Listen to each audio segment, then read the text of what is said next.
യേശുവേ സ്വസ്ത്രം, യേശുവേ നന്ദി. എൻ്റെ പേര് സ്റ്റീഫൻ പൗലോസ്. ഇത് എൻ്റെ ഭാര്യ ഷീബ സ്റ്റീഫൻ, മകള് സ്റ്റേസി സ്റ്റീഫൻ. ഒരു മകനുണ്ട്. മകൻ ഗൾഫിലാണ് ജോലി ചെയ്യുന്നത്. ഞാനിവിടെ മൂന്നാമത്തെ വട്ടമാണ് സാക്ഷ്യം പറയുന്നത്. ഞാൻ ഒരു വട്ടം പറഞ്ഞിട്ടുണ്ട്, വൈഫ് 2 വട്ടം സാക്ഷ്യം പറഞ്ഞിട്ടുണ്ട്. ഞാൻ വരുന്നത് ഇരിഞ്ഞാലക്കുട രൂപത ചേലൂർ ഇടവകയിൽ നിന്ന് വരുന്നത്. ഞാൻ 2024 ജൂൺ മുതൽ ഉടമ്പടിയിലാണ് ജീവിക്കുന്നത്.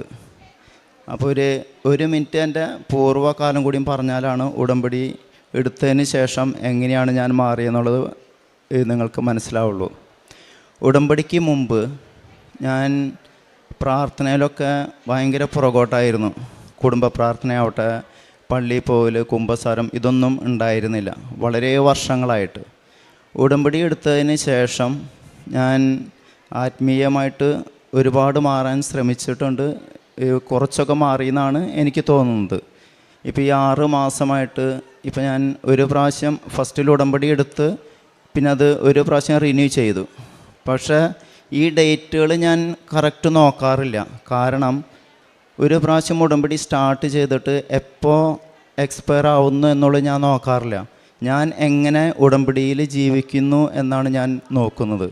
അപ്പോൾ ഡേറ്റ് കഴിഞ്ഞാലും ഞാൻ ഈ പ്രാർത്ഥനകൾ ഒന്നും തെറ്റാതെ ഓരോ ദിവസവും, ഇപ്പോൾ ഈവൻ ഞാൻ ട്രാവലിങ്ങിലാണെങ്കിലും എയർപോർട്ടിലാണെങ്കിലും ഞാൻ ഈ പ്രാർത്ഥന ചൊല്ലിയിരിക്കും. അങ്ങനെയാണ് ഞാൻ നീങ്ങാറ്.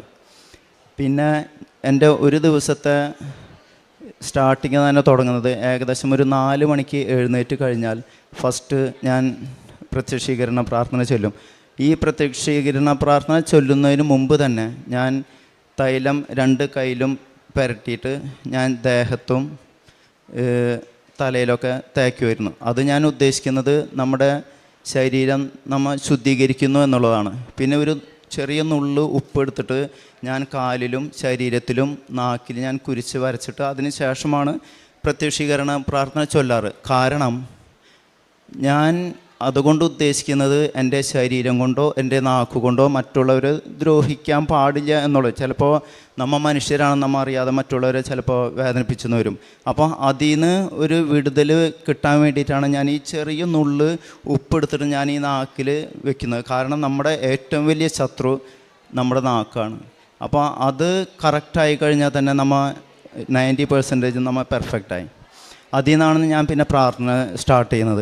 ഈ പ്രാർത്ഥന കഴിഞ്ഞാൽ പിന്നെ ഞാൻ ബൈബിൾ സ്റ്റാർട്ട് ചെയ്യും. അരമണിക്കൂറെങ്കിലും ഞാൻ ബൈബിൾ വായിക്കും. അതിനുശേഷം 1 മണിക്കൂർ ജോഗിങ് ഉണ്ട്. അത് എന്തുകൊണ്ടാണെന്ന് വെച്ചിട്ടുണ്ടെങ്കിൽ എനിക്ക് ജോഗിങ്ങിന് പോകാൻ ഭയങ്കര ഇഷ്ടമാണ്. അത് ഈ ജോഗിങ്ങിന് പോകുമ്പോൾ ഞാൻ സ്റ്റാർട്ട് ചെയ്യുന്നത് ഞാൻ ഇവിടുത്തെ കൃപാസനത്തിലെ സാക്ഷ്യങ്ങൾ, പിന്നെ ചൊവ്വാഴ്ചയായി കഴിഞ്ഞിട്ടുണ്ടെങ്കിൽ ഞാൻ ധ്യാനങ്ങൾ. അപ്പോൾ എനിക്ക് 1 മണിക്കൂർ എനിക്ക് സാക്ഷ്യങ്ങൾ ഫുള്ള് കേൾക്കാം. പിന്നെ ജോസഫ് അച്ഛൻ്റെ ധ്യാനം കേൾക്കാം. അപ്പോൾ ഈ 1 മണിക്കൂർ പിന്നെ പ്രാർത്ഥന എല്ലാം കൂടിയിട്ട് ഏകദേശം ഒരു 1.5-1.25 മണിക്കൂർ ഫസ്റ്റ് ഈ പ്രാർത്ഥനകളെല്ലാം കഴിയുമ്പോൾ തന്നെ നമ്മൾ ഫുള്ള് ഫ്രഷായി. അതിനുശേഷമാണ് നമുക്ക് വർക്കിൽ ഇതേയുള്ളൂ. ഞാൻ സെൻട്രൽ ആഫ്രിക്കയിലാണ് വർക്ക് ചെയ്യുന്നത്, ഓയിൽ ഫീൽഡിലാണ്. അപ്പോൾ അതിൻ്റേതായ ഒരുപാട് പ്രശ്നങ്ങളുണ്ട്. അപ്പോൾ ഞാൻ സാധാരണ ഈ ഉടമ്പടിക്ക് മുമ്പ് ഞാൻ സെൻട്രൽ ആഫ്രിക്കയിലൊക്കെ പോകുമ്പോൾ എന്ന് വെച്ചാൽ അവിടെ മെഡിക്കൽ ഫീൽഡൊക്കെ ആയിട്ട് ഭയങ്കര മോശമാണ്. നമുക്ക് ചെറിയൊരു ക്ലിനിക്ക് ഉണ്ടാവുള്ളൂ. അപ്പോൾ നമുക്ക് പെട്ടെന്ന് എന്തെങ്കിലും അസുഖങ്ങളൊക്കെ വന്നു കഴിഞ്ഞാൽ നമുക്ക് പേടിയാണ്. നമ്മളെവിടെ പോവും?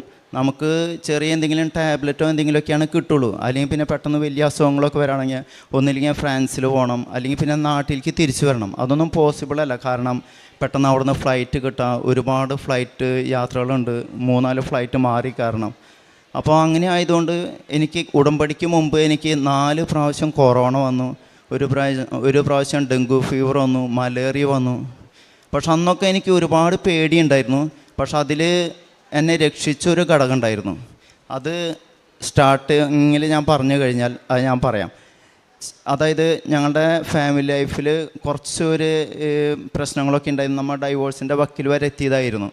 അപ്പോൾ ഞാൻ ആദ്യം വിചാരിച്ചെല്ലാം എൻ്റെ കഴിവാണെന്നാണ്. പക്ഷേ വൈഫ് പ്രാർത്ഥനയിൽ ഭയങ്കര സ്ട്രോങ് ആയിട്ട് നിന്നിട്ടുണ്ടായിരുന്നു.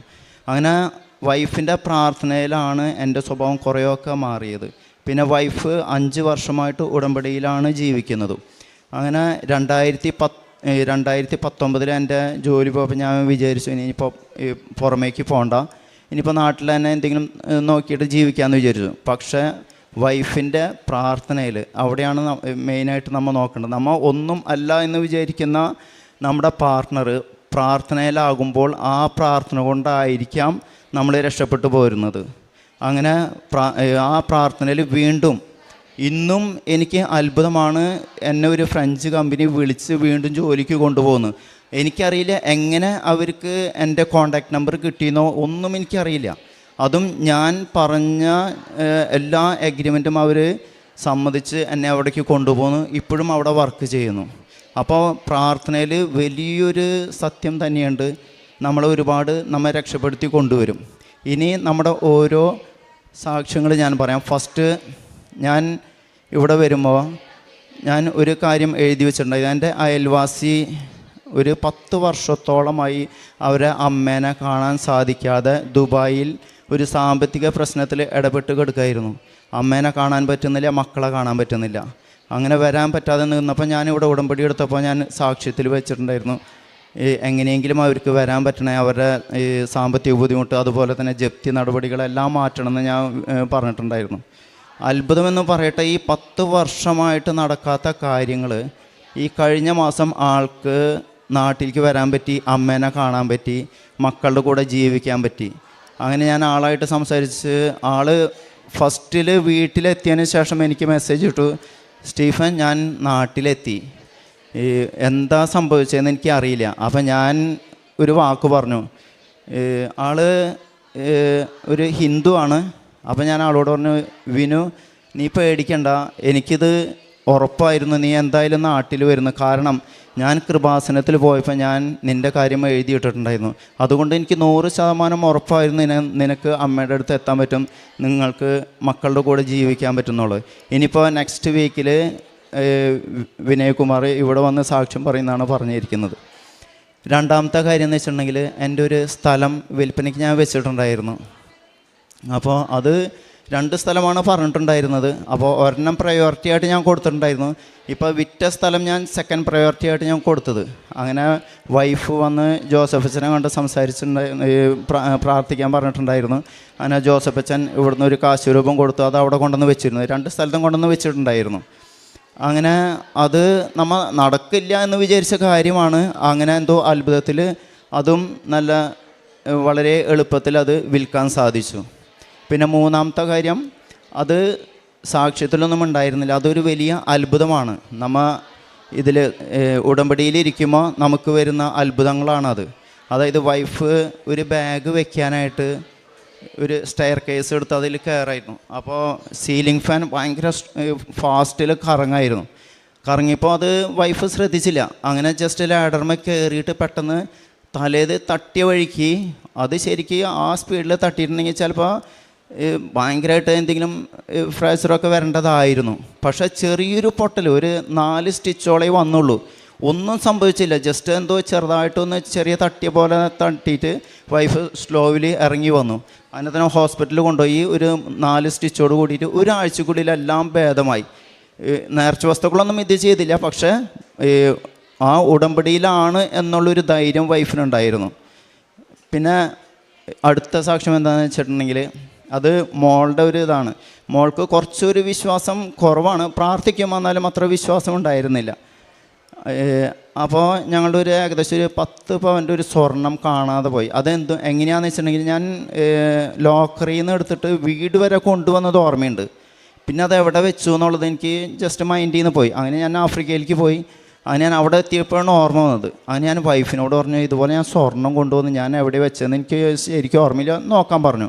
അങ്ങനെ വൈഫ് അവിടെ ഒരു ആഴ്ച കൂടുതലായി അങ്ങനെ ഫുള്ള് തിരയുന്നു. എല്ലാ കബോർഡിലും മാറി മാറി തിരഞ്ഞ് ഒന്നും കിട്ടുന്നില്ല.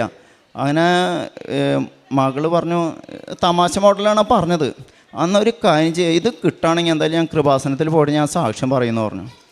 അങ്ങനെ വൈഫ് ഇത്രയും നോക്കിയിട്ട് കിട്ടാതെ മാധവ് എന്താ ചെയ്തതെന്ന് വെച്ചിട്ടുണ്ടെങ്കിൽ, മോളുടെ കൈ കൊണ്ട് തന്നെ കിട്ടാൻ വേണ്ടിയിട്ട് മകളവിടെ പഠിച്ചുകൊണ്ടിരിക്കുമ്പോൾ പെട്ടെന്ന് മകൾക്ക് തോന്നണം, ഈ കുറച്ച് ഞാനൊന്ന് തിരഞ്ഞു നോക്കാമെന്ന് പറഞ്ഞിട്ട് ആൾ കബോർഡിൽ വീണ്ടും ചെന്ന് തിരഞ്ഞു.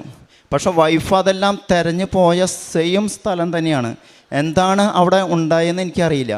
അവിടെ സെയിം സംഗതി തന്നെ ഇരുന്ന് അവിടുന്ന് ആ സ്വർണം കിട്ടി. അത് ഈ കഴിഞ്ഞ 2 ആഴ്ച മുമ്പാണ് ഇത് സംഭവിച്ചത്. അങ്ങനെ മകളുടെ കൈ കൊണ്ട് തന്നെ അത് തിരിച്ച് കിട്ടി. അപ്പം മകൾക്ക് ഭയങ്കര വിശ്വാസം കൂടി. അങ്ങനെ ഞങ്ങളെല്ലാവരും കൂടിയിട്ട് ഇപ്പോൾ ഇവിടെ വന്നിരിക്കുന്നത് ഇതെല്ലാം പറയാനായിട്ട്. ഇപ്പോൾ ഇത് നഷ്ടപ്പെട്ടത് ഏകദേശം ഒരു മാസത്തോളമായി നഷ്ടപ്പെട്ടിട്ട്. അങ്ങനെ ഞങ്ങളത് തിരഞ്ഞുകൊണ്ട് ഇങ്ങനെ നടക്കണം. അപ്പം ഞാൻ അവിടെ പോയപ്പോഴാണ് തിരയാൻ പറഞ്ഞത്. അപ്പോൾ ഏകദേശം ഒരാഴ്ചയിൽ കൂടുതലായി ഇങ്ങനെ തിരഞ്ഞുകൊണ്ടിരിക്കുകയാണ്. കിട്ടാതായപ്പോൾ ഭയങ്കര വിഷമമായി. അങ്ങനെയാണ് പിന്നെ മകൾ ഇത് പറഞ്ഞ് തിരഞ്ഞിട്ട് ഇത് പിന്നെ കിട്ടിയത്. അങ്ങനെ പിന്നെ ഭയങ്കര സന്തോഷമായി ഇവിടെ വന്ന് വീണ്ടും ഇത് ചെയ്തു. അതിനു മുമ്പ് ഒരു കാര്യം കൂടി ഞാൻ വിട്ടുപോയി.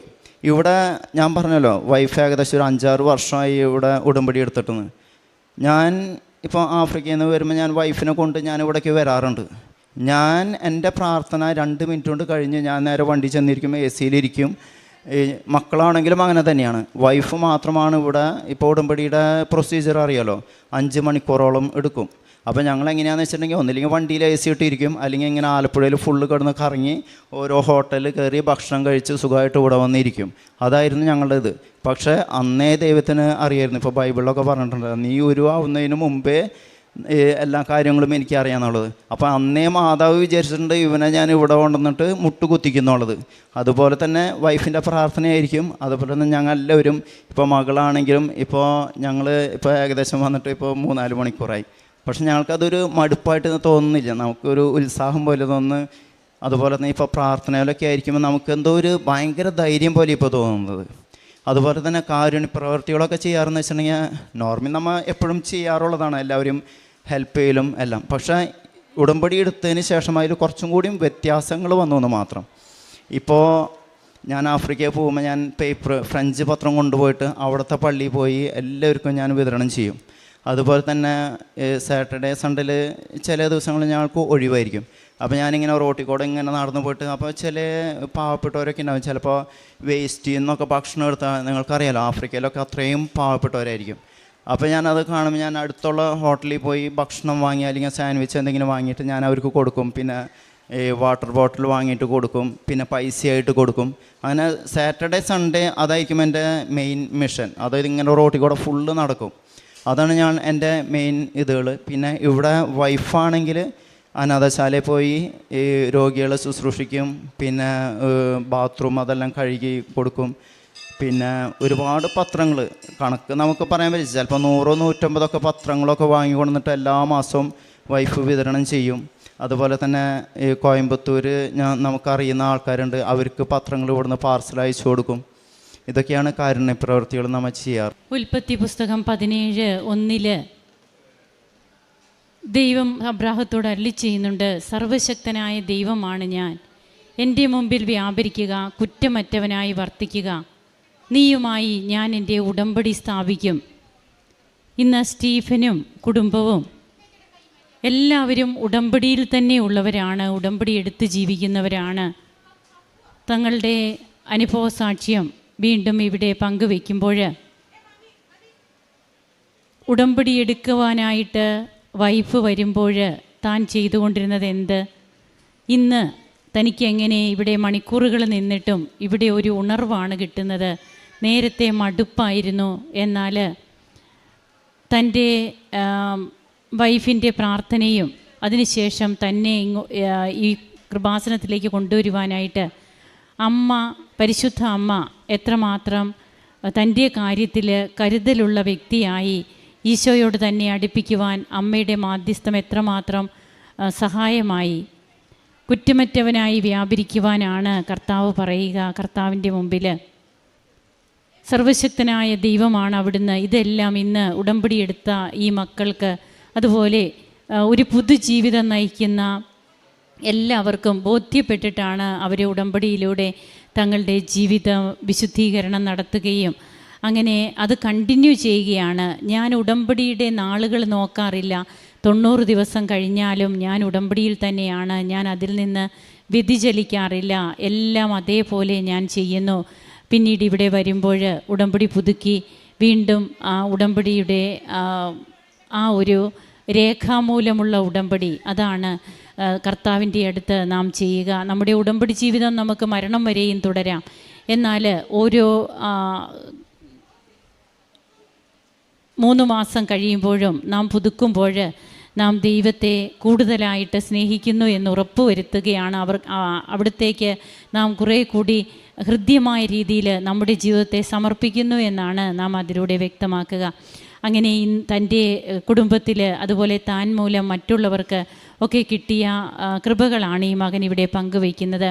തൻ്റെ ജീവിതത്തിൽ വന്ന മാറ്റങ്ങളും താൻ എത്രമാത്രം ഇന്ന് ജീവിതം എന്താണെന്ന് താൻ പഠിച്ചതും, അതുപോലെ ദൈവത്തോട് ദൈവസ്നേഹത്തിൽ നിറഞ്ഞ് മറ്റുള്ളവരെ കൂടി കരുതുന്ന ഒരു വ്യക്തിയായി തീരുവാനുമൊക്കെ തൻ്റെ ജീവിത പങ്കാളിയുടെ ജീവിതവും പ്രാർത്ഥനയും എത്രമാത്രം തന്നെ ഇന്ന് ഈ കൃപാസന ആൾത്താരയിലേക്ക് ഉയർത്തി എന്നാണ് ഈ മകൻ പറയുക. നമുക്ക് കരങ്ങളടിച്ച് ഈശോയ്ക്കും അമ്മയ്ക്കും നന്ദി പറയാം.